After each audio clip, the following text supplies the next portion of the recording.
Bueno, ahí esto qué hago. Ahí está. ¿Están viendo? Sí, profe. Bien. Vamos a ver ahora este tema primero antes de ver obras y restauración ecológica.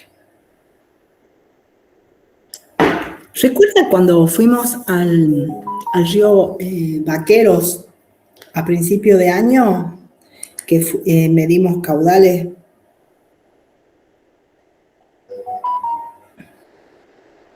Sí, profe. Bien, recuerdan que ustedes tomaron unas muestras en el campo y trajimos otras para trabajar en... La veterinaria, está mal, mira. No, está mal. Hay que llevarla ahora urgente. Con Mariana. ¿Cómo? Con Mariana, el especialista. Pero que te pase el contacto, Sergio. Lautaro. Que te pase el contacto para llevar a la gata. Es que está en Estados Unidos ahora. ¿Quién? Dice. La puta madre. Escucha, no puedo admitir que ¿dónde está esto para admitir? Añadir. Le pedí a mi escribana y no me ha pasado el dato. Está muy mal la gata. Sí, no puedo admitir. ¿Hay más gente que quiere entrar? Hola. ¿O ya estamos? Bueno. Como nadie contesta, doy por sentado que no es. Vamos a hablar de qué corno es el caudal sólido. ¿Qué es el caudal sólido? Es todos los materiales que lleva el río en el transporte que hace de cuenca alta, cuenca media y cuenca baja.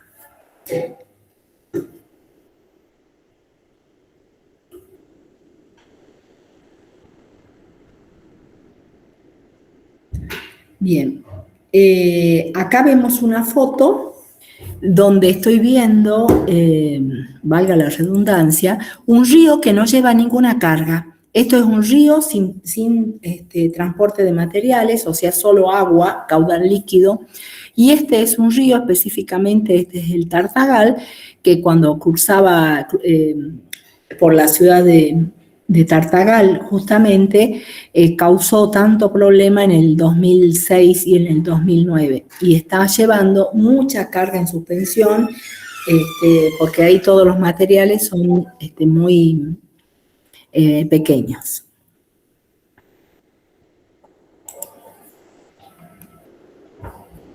Bien.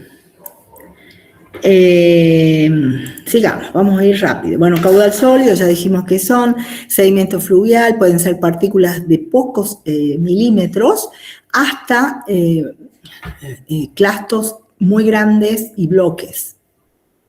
Entra. Bien, esto se lo dejo de lectura, no vamos a perder tiempo, tengo que ir directo al grano. No, acá tengo representado lo que es un curso fluvial de montaña donde la parte alta que corresponde a la cabecera en este sector, esta es la parte media y la parte baja. Esta era una de las que ustedes veían al principio de la cátedra, que se lo pidió en el parcial inclusive, es donde acá tengo los procesos de... No, es más allá que erosión. Estamos hablando procesos gravitacionales que generan una erosión vertical. Ay, me quedé sin energía. Ay, espere, ¿dónde hay un enchufe? ¿Tenés una zapatilla, algo? Bueno, me pongo acá.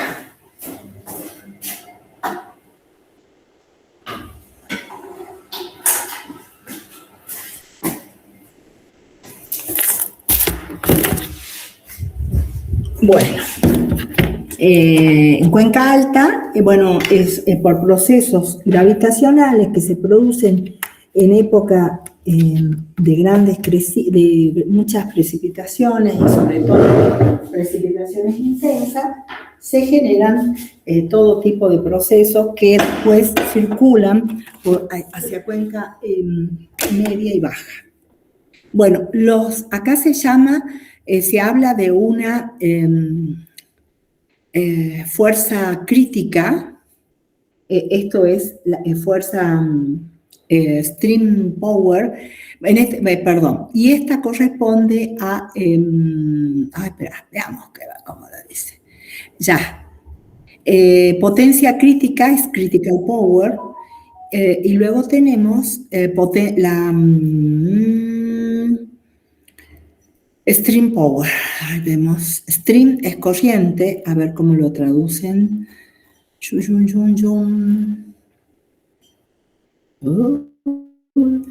Ay, no lo encuentro.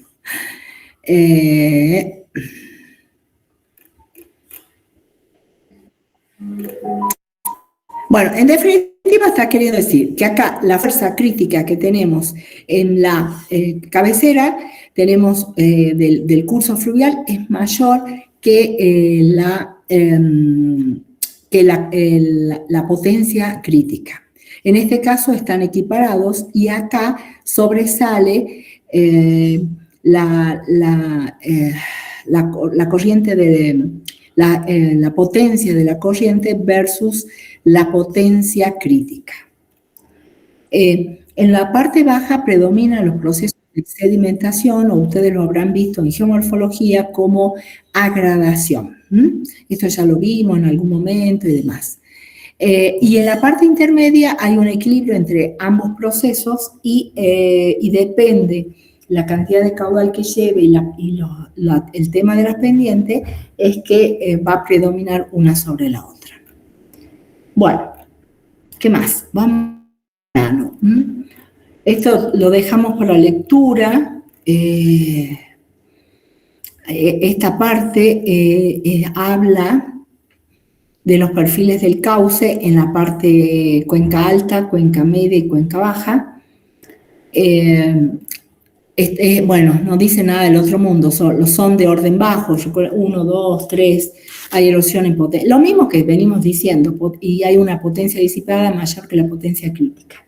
En el curso medio tenemos mayor más alto de orden, hay erosiones laterales, potencia disipada es semejante a la potencia crítica, y en la parte baja tenemos que el curso fluvial tiene el mayor número de órdenes, hay procesos de aluvionamiento, la potencia disipada es menor que la potencia. Es lo mismo que está dicho arriba. Y estos son los perfiles de los cauces en los 3 sectores. Bueno, lectura, quiero ir directo a esta parte está espectacular, después léanla. Vamos a ver directo a lo que quiero dar hoy. Esto es más de lo mismo.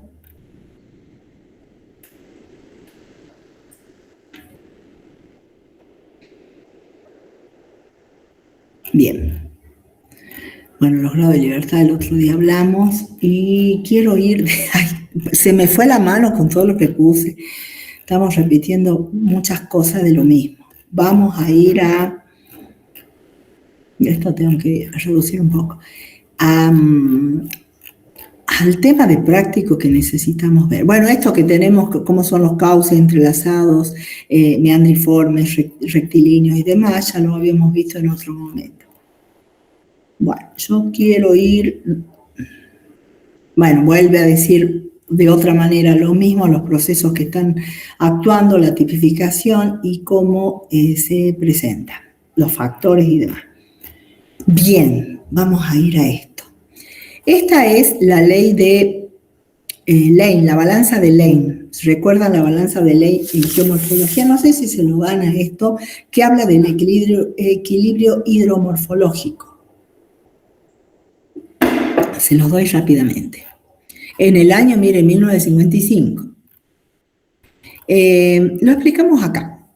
La balanza de Lane, ustedes ven que es una balanza propiamente dicha, habla de un equilibrio de la parte hidrológica con la parte de los sedimentos que transporta el curso fluvial. En la derecha tenemos este recipiente, este vaso, que en este caso lleva el agua, el río que va sin sedimentos. Y en este sector de la balanza tenemos la pendiente. Hacia la derecha es más pronunciada y hacia la izquierda es más llana o menor pendiente. En el caso del platillo de la izquierda, lleva los sedimentos, como ustedes ven en el dibujo, va todo lo fino, lo grueso, va todo. Y acá arriba está representado hacia la derecha todos los sedimentos finos, hacia la izquierda los materiales gruesos. Y al medio es cómo se va a mover esta flecha. Esto lo vamos a, ustedes pongan una lapicera, un lápiz al medio y vemos cómo se mueve. Hacia la derecha es todo depósito, depósitos. Esperen que tengo que admitir gente. Qué lástima que no entran todos juntos. Bien. Y hacia la izquierda todos los procesos de erosión. Cuando yo hablo de erosión estoy hablando de erosión longitudinal o lineal en el cauce y también la erosión lateral en márgenes. Bueno, vamos a interpretar. Y esto que está acá corresponde a este equilibrio hidromorfológico, donde esto es el caudal sólido, QS es el caudal sólido por el diámetro de las partículas, que está directamente relacionado a ese equilibrio proporcional al caudal líquido del agua por la pendiente. Bien, veamos cómo funciona. ¿Qué va a pasar? Y acá necesito que me responda, sean medio rápidos, no tengo mucho tiempo. Consideramos que el agua que lleva, los materiales que lleva el río, lo hace de manera constante, etcétera, etcétera. ¿Qué pasa si aumenta el caudal? ¿Y por qué motivo aumentaría el caudal? Esas dos preguntas. A ver, respondan por favor. A ver, Abigail Vega. Lo hacemos así para que sea más rápido. Aldana Aguirre, conteste alguna. ¿Cómo era la pregunta, profe? Ay, chicas, si no van a estar pendientes de lo que uno está hablando, váyanse de la teoría, ¿eh? A ver, ¿qué pasa? Ese ruido, ¿qué pasa si aumenta el caudal de un río? ¿Cuál es la circunstancia que ocurre esta? ¿Y cómo responde ese río? ¿Predomina la erosión si el caudal aumenta? No. ¿Qué pasa? Vamos por parte. Aumenta el caudal. ¿Qué va a pasar con esta balanza? ¿Va a llevar material más grueso? No, chiquitos, estamos interpretando una balanza. ¿Saben lo que es? ¿Cómo se mueve una balanza? Si aumenta el caudal significa que el platillo de la derecha va a bajar. Si baja el platillo de la derecha, pongan una lapicera ahí, esto hacia abajo, el platillo de la izquierda sube. ¿Hacia dónde se mueve la flecha? Hacia la erosión. Hacia la izquierda, por lo tanto hay erosión. Así se usa la balanza. No me respondan ustedes, está bien, lo dicen de una sola vez y es correcto, pero lo estamos tratando de hacer a través de la balanza. ¿Se entiende? Una pregunta ya fue respondida, la otra no. Estoy esperando. ¿Cuál era la otra pregunta, profe? ¿No van a estar atentos? ¿Por qué motivo aumenta el caudal? ¿Mayores precipitaciones? Exacto. Llueve más, ingresa más agua al sistema, por lo tanto el río aumenta el caudal. Esa es la respuesta. Vamos a ver otra situación. ¿Qué pasa? Seguimos como el platillo hacia de la derecha. ¿Qué pasa si aumenta la pendiente? Si aumenta la pendiente, yo los ayudo, la balanza se va a desplazar hacia la derecha. Si se desplaza hacia la derecha, ¿cómo se mueve la aguja? Hacia la erosión. Exactamente. ¿Y tiene sentido eso? Sí, profe. Claro, porque tiene, el río tiene más potencia, más fuerza y empieza a erosionar.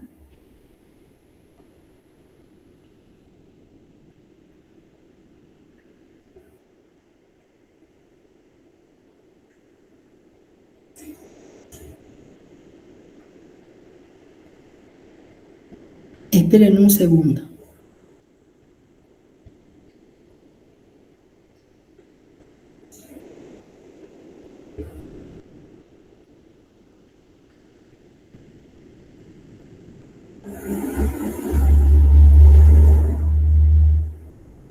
Bien, ¿qué pasa si aumenta la cantidad de aporte de material?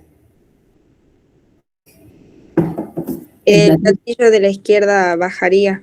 Y entonces, La flecha se movería hacia la derecha, hacia la deposición. exactamente, y por lo tanto hay procesos de depositación o agradación, que es lo que se menciona en los ríos.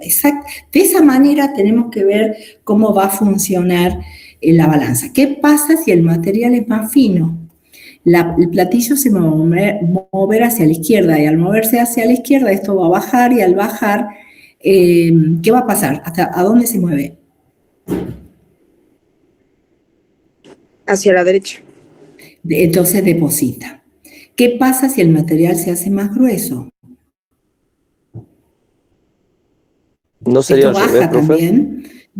Sí, hace rato es al revés. Porque sería, sí, al revés. El material fino se mueve, el platillo se mueve hacia la derecha y por lo tanto sube.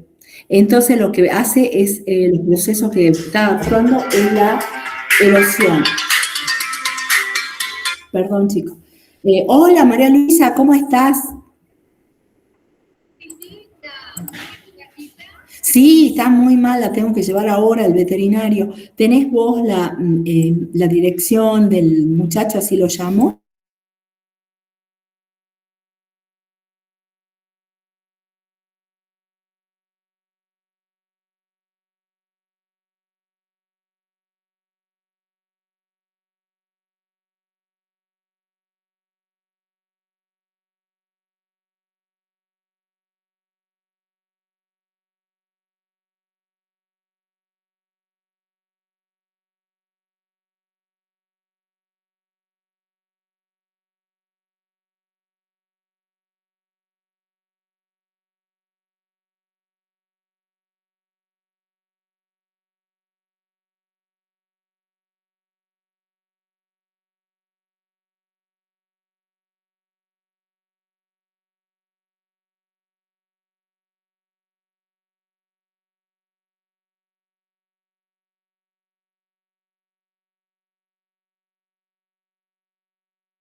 Perdón, chicos, disculpen, pero bueno, tengo este problema con una de mis mascotas.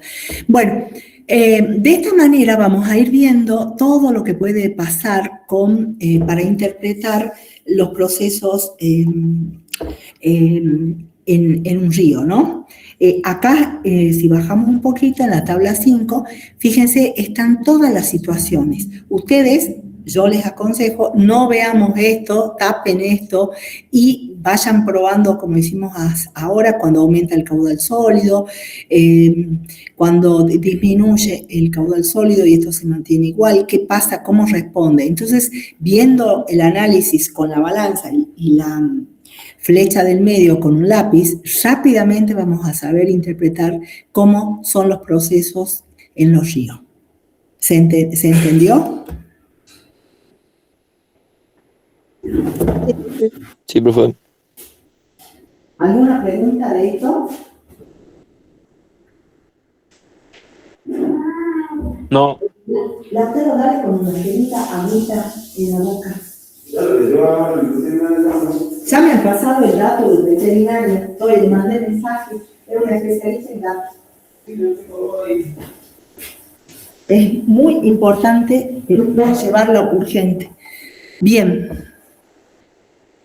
Uno no termina con los animales. Bueno,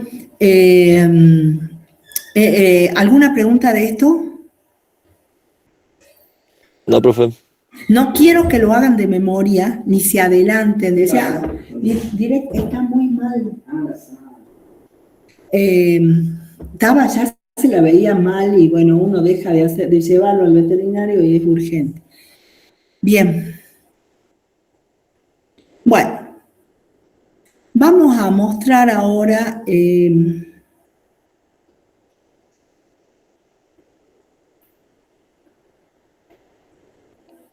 una estimación del transporte de sedimento en el mundo, digamos, ¿no?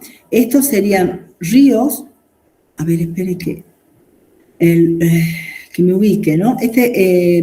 Ríos, donde esta es la tasa de... dale agüita. Ay, no tengo cabeza yo.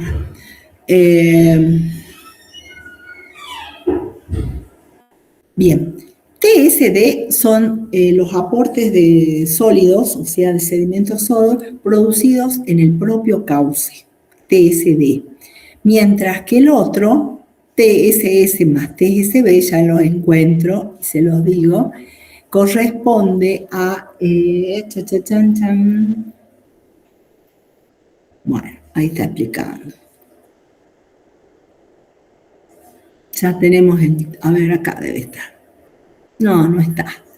Esto no me acuerdo ahora qué era.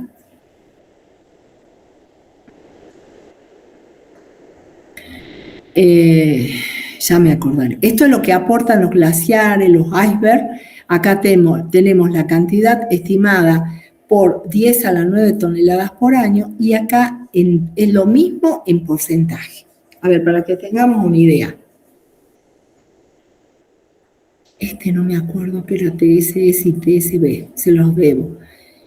Y esta es solo los sedimentos que están erosionando en el propio cauce. Esto es lo que proviene de la cuenca alta, TSS. Aproximadamente el 71% de los materiales que lleva un río provienen de esos procesos gravitacionales que ocurren en cuenca alta y media. El 18% son los materiales que se producen en el propio cauce cuando esos materiales que vienen de arriba, por efecto sinérgico, chocan contra las paredes del propio cauce y desprenden nuevas partículas. Son las nuevas partículas que se desprenden por el choque de los materiales que ya vienen de cuenca alta. Y estamos hablando de un 18% a nivel mundial. Los glaciares aportan un 7% y todo lo que es vientos, un 2,5%. Y después toda la erosión de las costas corresponde a 1,5%.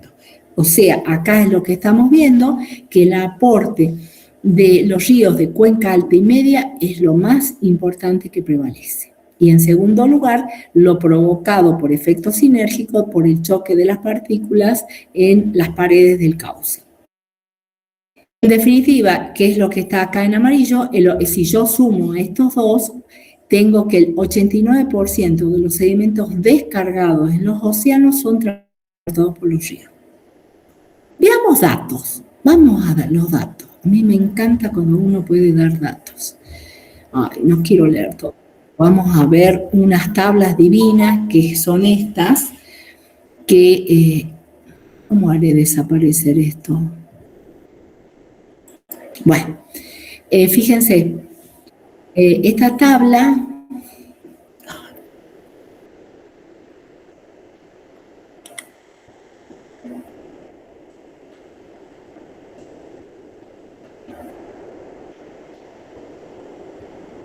Boca.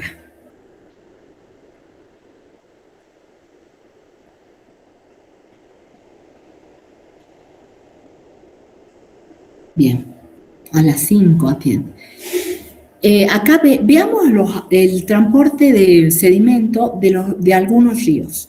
¿Qué pasa con el Amazonas? Fíjense acá el área de la cuenca, 6,15 por 10 a las 6 kilómetros cuadrados de la superficie de la cuenca.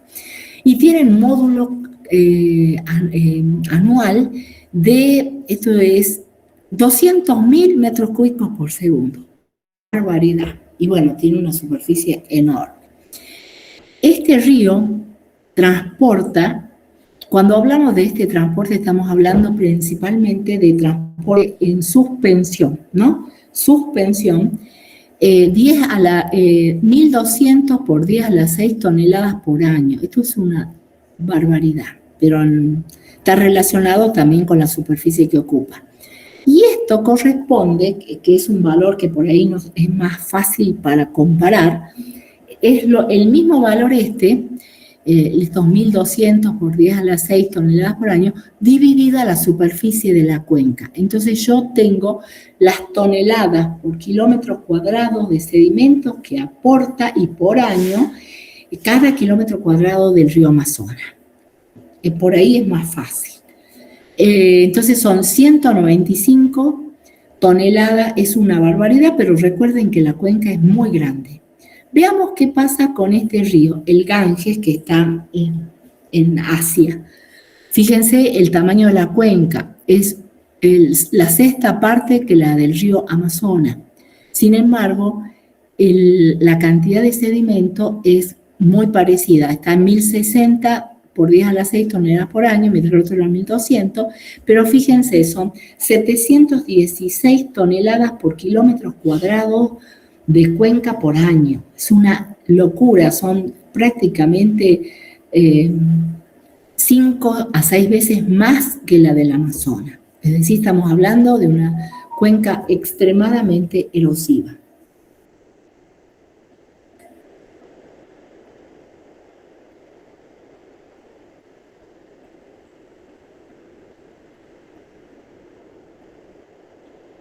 Bien, veamos esta otra, el Huanghe en China, que tiene, fíjense los módulos que tienen cada uno, es una cuenca chiquita, 0,75 por 10 a las 6 kilómetros cuadrados, chiquita comparada con las otras.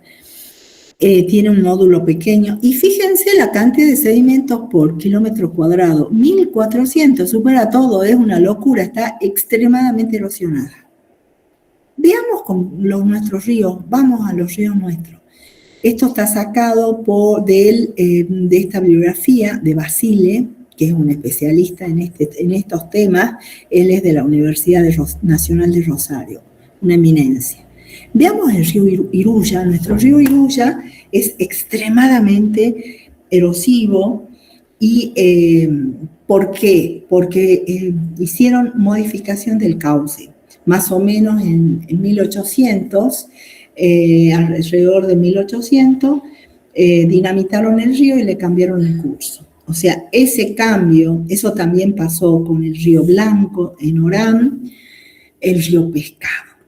Esos manejos fluviales que existían en esa época, mirá lo brutos que eran, simplemente Ahí esto me paga. Estamos aquí.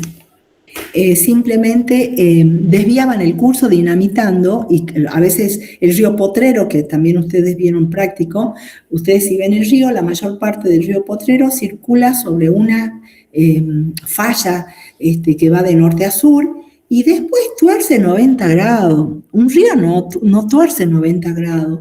Eso es raro. Lo mismo pasa con el río La Caldera, que se cambió el patrón del río, se dinamitó, se cambió y se lo hizo torcer.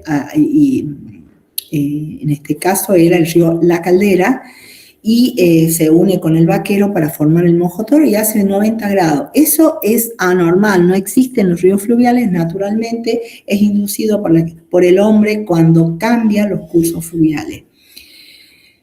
Todo lo que es Loma de Medeiro era el gran abanico fluvial del río La Caldera, que ahora cambió de curso. Todo eso genera esas modificaciones, unas modificaciones a nivel hidráulico de los ríos, acostumbrándose a ese nuevo diseño, y el río va a tratar de encontrar un equilibrio con ese gran cambio que tiene. Y ese equilibrio lo va a alcanzar produciendo sedimento, erosionando. Entonces, todos estos ríos son extremadamente alta la producción de sedimento. Y vuelvo a repetir, cuando yo hablo de producción de sedimento, me estoy refiriendo a sedimentos producidos por erosión superficial y puede ser profunda también, pero que son transportados en suspensión. Veamos Iruya. No tengo acá la superficie del... Acá sí está. 2.120 kilómetros cuadrados.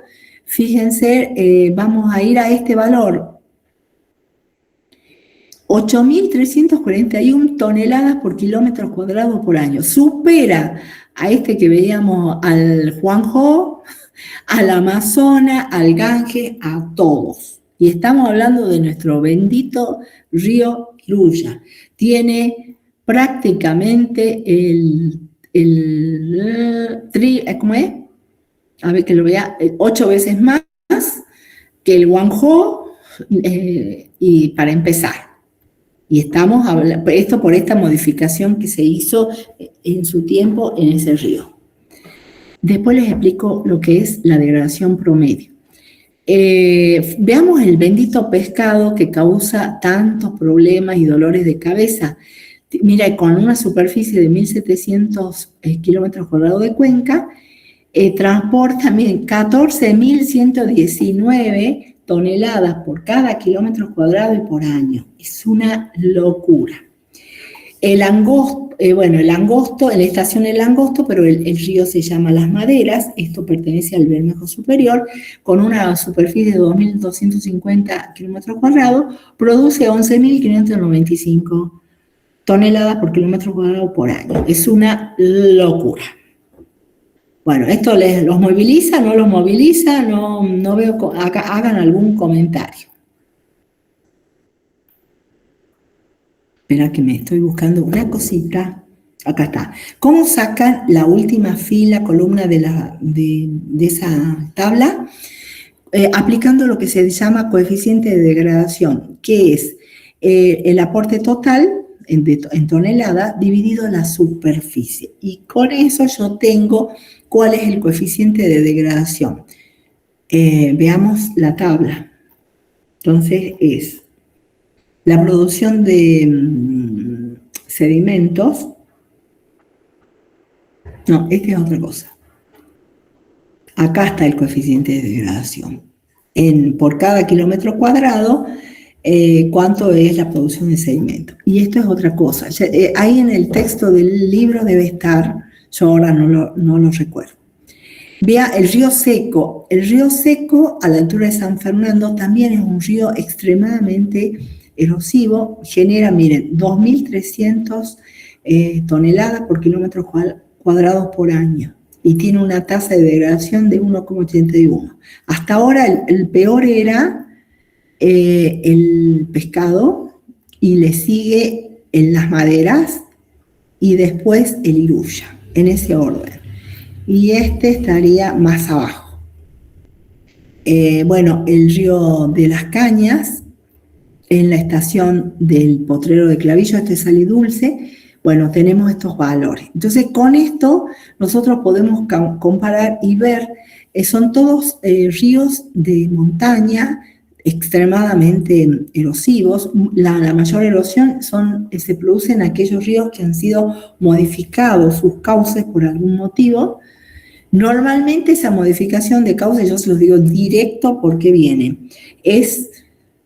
quieren las tierras de la llanura de inundación y por eso desvían los cursos fluviales y por eso los hacen más angostos inclusive para tomar esas tierras, que en definitiva esas tierras son fiscales porque están en la llanura de inundación de los ríos, y la gente de esa manera se adueña, se apropia de grandes superficies de tierra sin pagar un mango. Esto lo vienen haciendo en todo el mundo y acá no es excepción. Les doy un ejemplo bien concreto.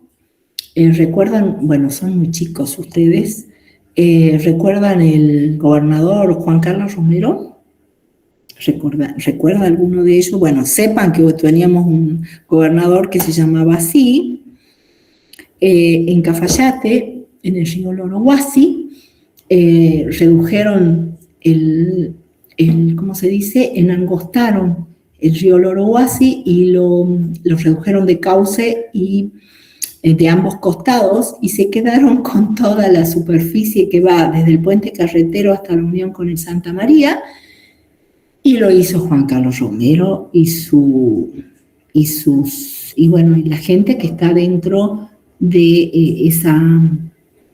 ese grupo que la zona se llama el Grace, y la finca es, ¿cómo es que se llama? No me acuerdo el nombre ahora. Es una gran superficie de tierra que le salió gratis. De esta manera, no es el único, se vienen apropiando de grandes terrenos y bueno, y tenemos después unos problemas en cuenca media y alta, porque los ríos después buscan alcanzar este equilibrio que veíamos en la balanza de ley, y por lo tanto empiezan a erosionar hermoso cuenca alta, y ya tenemos un aporte de sedimentos terrible en cuenca baja, que es lo que pasa en Cafayate. Bien, ¿preguntas de esto?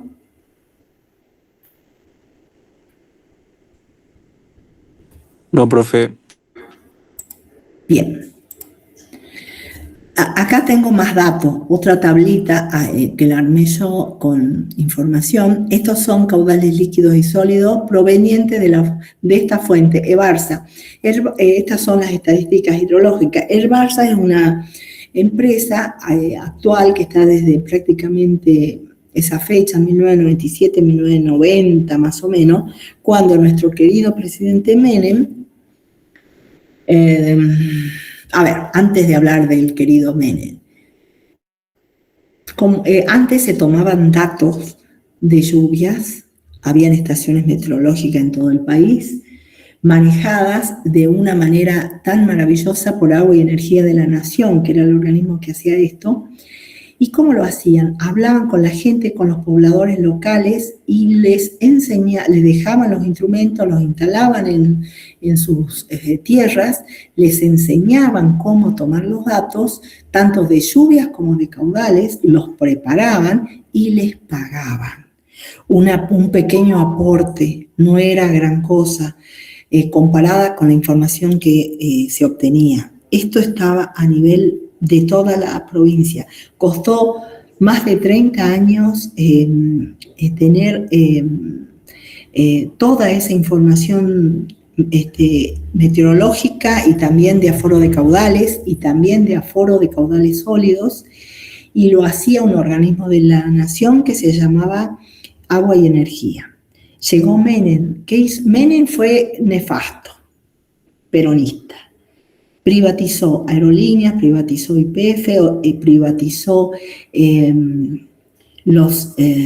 energía, todo lo que es energía eléctrica, el gas, todo lo YPF. ¿A quién se le ocurre privatizar La empresa que extrae petróleo es una locura. Y los servicios, y todos los servicios. Y además eliminaron los ferrocarriles en todo el país. Es un problema, se enriqueció alevosamente él y su gente y causó toda la miseria que estamos sufriendo ahora, producto de esas malas administraciones. A nivel administración de recursos hídricos, eso significó que la nación pasó a cada una de las provincias las estaciones meteorológicas, climáticas y demás que tenía. ¿Y qué pasó con las provincias? Las provincias no tenían la gente, la capacidad ni la formación para continuar con eso. ¿Y qué hicieron? También gobiernos peronistas. Cerraron todo. Se cerró toda la información que había, se tiró a los galpones. Nosotros teníamos un grupo de gente extremadamente preparada en esto y muchos se suicidaron, otros entraron a las universidades, se rebuscaron como pudieron. Los recursos humanos fue espantoso y perdimos cualquier cantidad de información. Quedó EBARSA, que es un grupo de profesionales de la ex Agua y Energía de la Nación, que siguió manejando los datos, pero a nivel privado. Si ahora vos necesitas un dato, ellos lo tienen, pero te lo cobran, aunque esta información uno lo obtuvo gratis, ¿no? Pero ellos actualmente manejan eso porque se privatizó eso también. Un país que no tiene registros meteorológicos, no tiene registros hidrológicos, no tiene registros de aforo de caudales sólidos, difícilmente pueda llevar a cabo proyectos de desarrollo, de aprovechamiento y demás, porque no tiene la información básica. Nos dejó en bola a todos. Córdoba, ante esa situación, los cordobeses fueron vivísimos, tomaron todo eso. Córdoba es como si fuera otro país. Y tienen gente muy preparada, no solo tomaron y no perdieron ninguna estación, sino que las implementaron y las manejan desde el gobierno provincial. Entonces, lo que Córdoba hace con toda esa información es impresionante y la capacidad que tienen, porque entendieron que era fundamental continuar con eso. El resto de las provincias, sobre todo las provincias peronistas y las provincias feudales, que es del noroeste, nuestra, todo esto desapareció, se tiraron los equipos y demás, y ay, por Dios, el celular que no para. Y una provincia que no tiene esa información, ¿cómo puede desarrollarse o manejar sus recursos hídricos si no hay información? Las dibujan, las inventan, pero no hay información. Los que generamos información somos los investigadores que trabajamos en estos temas y muchas veces nos vienen a pedir esos datos y nosotros no los podemos dar porque es parte de nuestra... Por ahí pusimos nosotros del bolsillo para obtener toda esa información y bueno, es toda una discusión esto que podemos llegar a tener. Bueno, acá tengo datos valiosos, estos son datos recopilados desde EBARSA que a ustedes les puede llegar a servir en su vida profesional, de los ríos principales de la provincia de Salta, en cuanto a su superficie, los lugares donde fueron tomados esos registros, y a qué sistema hidrológico mayor pertenece, el periodo de años de datos, fíjense, ahí queda clarito, a veces miran esto, 20 años, acá, y ahí se cortó, después de es terrible, ¿viste? De 1980 no hay casi nada.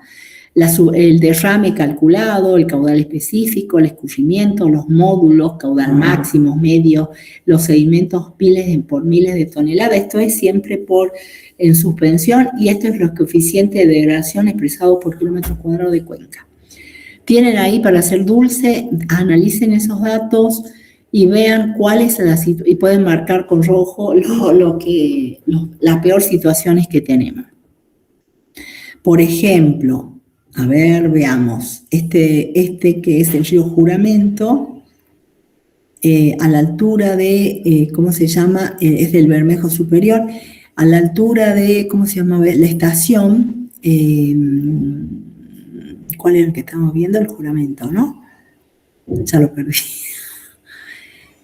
A la altura acá, del Cabra Corral en Puerta de Díaz, tenemos esta cantidad sería sedimentos, vamos a ver directamente en miles de toneladas. Juramento, a ver, ¿dónde está? Acá. 968,5 miles de toneladas a la altura de Puerta de Díaz, con una cuenca de esta cantidad, 31.900 kilómetros cuadrados. Es una barbaridad. Y este es el coeficiente de degradación que te dice que es de 364, muy alto. ¿Vos la vas a llevar la gata? No.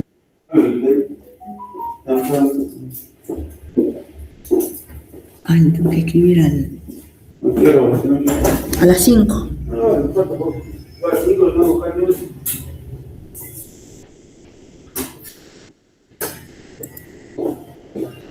¿Qué?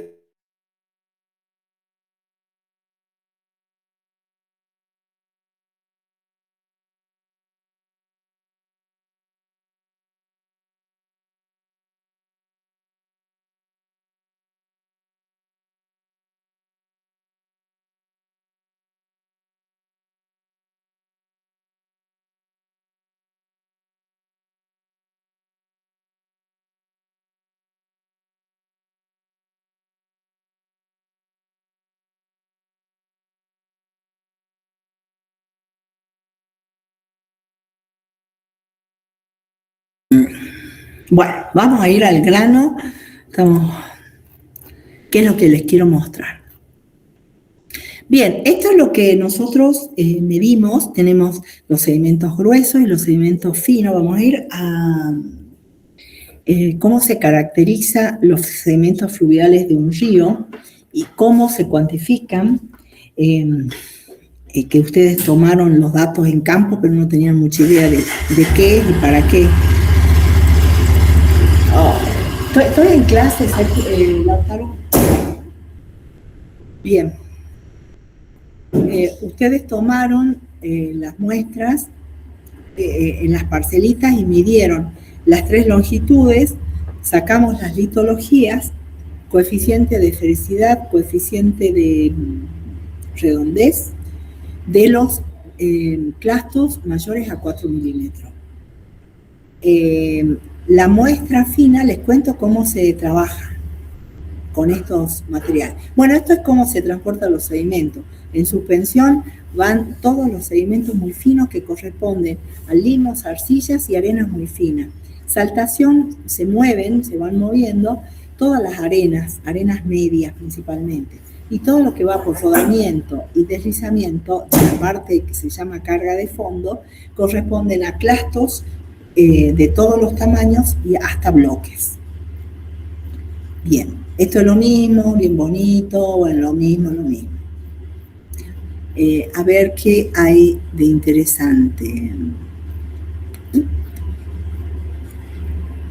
Bien, curva de Hultstrom, lo vemos ahora. La curva de Hultstrom es un modelo teórico del transporte de sedimento. En lo que está en la abscisa están el tamaño de las partículas en milímetros, 0,01 hasta 100 milímetros. ¿Cómo puedo hacer para que esto no me moleste? Ahí está. Estas corresponden a arcillas, estos son los limos, arenas, gravas, y estas ya son clastos. Bueno, todo desde acá hasta para allá, desde los 4 milímetros son gravas. Y acá está la velocidad de la corriente, pero la particularidad que la expresa en vez de metros por segundo, la expresa en centímetros por segundo. Veamos los 3 procesos importantes de un río: la erosión, el transporte y la sedimentación. Veamos, una partícula de una arcilla de 0,01 milímetros Si yo sigo la vertical, veo que cuando está siendo transportada, permanece en transporte mientras haya agua, porque es muy liviana, entonces es fácil de transportar. Y va a necesitar antes les explico esto que parece como una carretera, eso es una zona de transición entre los procesos de erosión y transporte, siendo, puede ser la línea esta de cortada, como un valor medio que podemos interpretar. Entonces, no es que es una sola línea, sino es un ecotono, sería en vegetación un ecotono de valores. En este caso, fíjense, estamos hablando de la arcilla de 0,01, va a necesitar velocidades por arriba a 100 centímetros cúbicos por segundo para ser transportada, y por mayor de esas velocidades, esa misma partícula empieza a erosionar. Y esta es la pregunta que yo siempre hago. ¿Y qué se erosiona? Esa partícula choca contra las paredes y la solera del cauce y desprende otras partículas y erosiona el cauce. Entonces hay un efecto sinérgico, porque la arcilla no va sola, van miles de arcillas. Cada arcilla, al rozar con los materiales del cauce, tanto de las márgenes como la solera, están produciendo desprendimiento de nuevas partículas. Y acá les vuelvo a decir, no digan cuando uno les pregunta esto, que es la que se erosiona es la partícula, no, erosionan las paredes del cauce. ¿Está claro con qué pasa con la arcilla? Veamos con la arena, una arena de 1 milímetro de diámetro.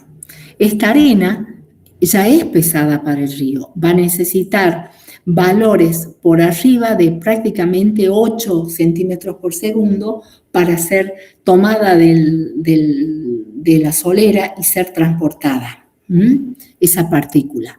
Es decir, que va a permanecer sedimentada hasta los 8 más o menos centímetros por segundo. Y va a necesitar valores de más o menos unos 40 centímetros por segundo para empezar, por arriba de esos valores, para empezar a erosionar las paredes del cauce y la solera. ¿Se entiende? O sea que yo interpreto esto como una línea vertical. Lo mismo acá, vamos a una partícula esta de 10, que son las gravas.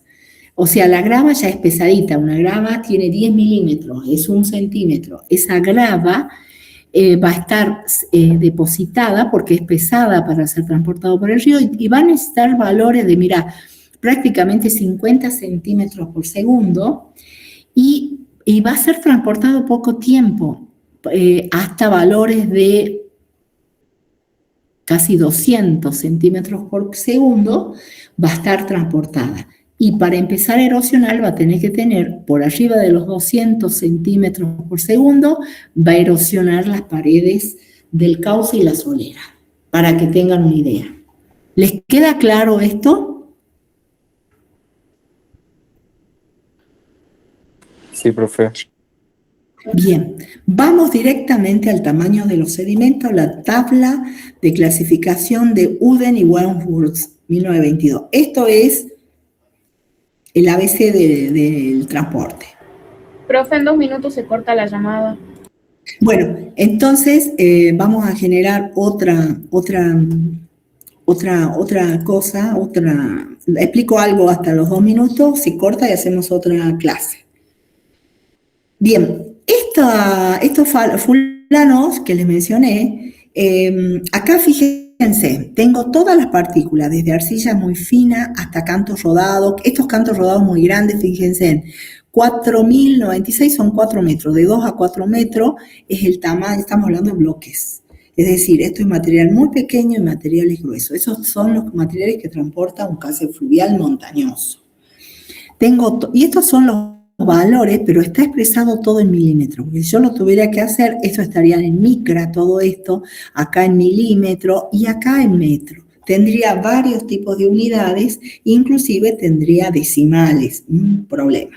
Entonces los fulanos inventaron el número phi, que es el que está acá. ¿De qué manera? De esto, aplicando, primero negativo, haciéndolo negativo a esta ecuación, logaritmo en base 10 del diámetro sobre logaritmo en base 10 de 2, con esto... ¿Está listo? Listo, en 2 minutos se corta. Entonces esto se hace adimensional y lo que hace este fulano es transformar números que son o decimales o muy grandes en números enteros. Todos son números enteros adimensionales sin una dimensión, siendo los negativos los valores grandes de los bloques y demás. Y los positivos son las partículas pequeñas. Y acá te dice el grado, si es no cohesivo y cohesivo,